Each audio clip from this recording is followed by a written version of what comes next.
مجھے اماں نہیں اچھی لگتی تھی.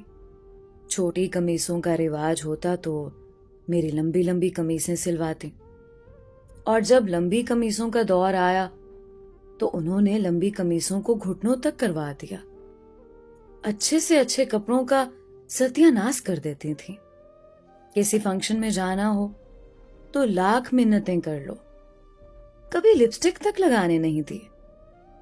کہتی تھیں جب دلہن بنو گی تو روپ نہیں آئے گا. اسکول سے نکل کر کالج آئے تو کس کر حجاب اڑا دیا گیا. کالج میں لڑکیاں بال کھولے اتنی پیاری لگتی، اور ایک میں ابھی سے بوڑھی لگنے لگی تھی. اماں کس کس کر میری 2 چوٹیاں بناتی تھیں. بارہا کہا، اماں 1 چوٹیاں بنانے دیں، 2 کا رواج نہیں ہے، اور سکارف کے اندر 2 چوٹیوں سے میرا چہرہ اچھا نہیں لگتا ہے.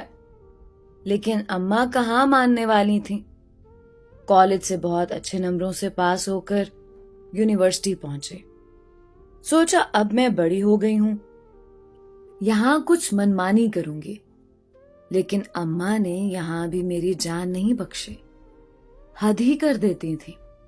رات کو میرے سر میں تیل کی پوری بوتل انڈیل دیتی، کہتی کہ پڑھائی کی محنت سے بال نہ جھڑ جائیں. مجھے ان سے سخت چڑ ہونے لگی تھی. مجھے اماں بالکل بھی اچھی نہیں لگتی تھی. یونیورسٹی میں اتنے اچھے اچھے اونچے سٹینڈرڈ کے لڑکے لڑکیاں نظر آتے تھے. بہت سے لڑکے اور لڑکیوں کی جوڑیاں بھی بنی ہوئی تھیں، مگر میری طرف مجال ہے کہ کوئی متوجہ بھی ہو جائے، کیونکہ میرے سر سے کڑوے تیل کی بھبک آتی تھی.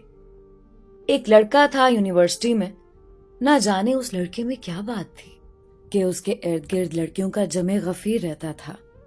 میری بھی یہ خواہش ہونے لگی کہ میں اس کی دوست بن جاؤں، مگر وہ تو میری طرف دیکھتا بھی نہیں تھا. اس وقت میری ایک سہیلی نے یہ کہا کہ دیکھو، یاد رکھنا، تم جیسی ہو اسی طرح کے لوگ تمہیں ملیں گے. میں نے اس حقیقت کو تسلیم کر لیا اور پوری طرح پڑھائی میں مصروف ہو گئی. وقت گزرتا گیا اور پڑھائی مکمل ہوئی.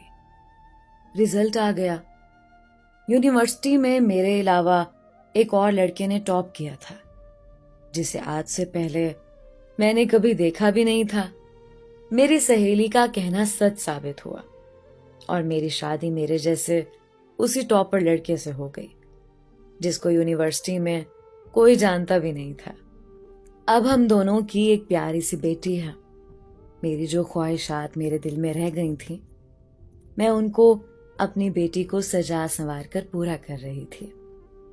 جب لوگ اسے ستائشی نگاہوں سے دیکھتے، میں باغ باغ ہو جاتی. اب وہ بڑی ہو رہی تھی.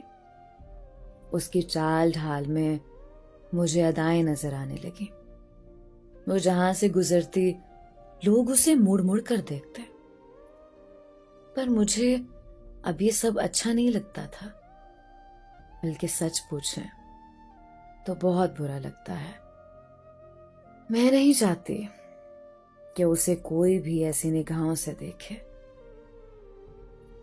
آج مجھے شدت سے اماں یاد آ رہی ہے، اور مجھے اماں کی وہ پابندیاں بھی یاد آ رہی ہیں جن کی وجہ سے وہ مجھے بری لگا کرتی تھی. آج مجھے ان کی اپنے اوپر لگائی ہوئی پابندیوں پر فخر محسوس ہو رہا ہے. اب اماں مجھے بہت اچھی لگ رہی ہے. میں نے اپنی بیٹی کو ابھی اپنے پاس بلایا ہے، اسے زندگی کا یہی راز سمجھانے کے لیے کہ بعض معاملات میں ماؤں کی طرف سے پابندیاں بچیوں کے وقار اور عزت میں اضافہ کرتی ہیں اور انہیں سرخرو کرتی ہیں. اپنے بچے بچیوں کو اچھی تعلیم کے ساتھ اچھی تربیت بھی دیں، تاکہ وہ پردے کو اپنی عزت اور وقار سمجھیں، نہ کہ قید.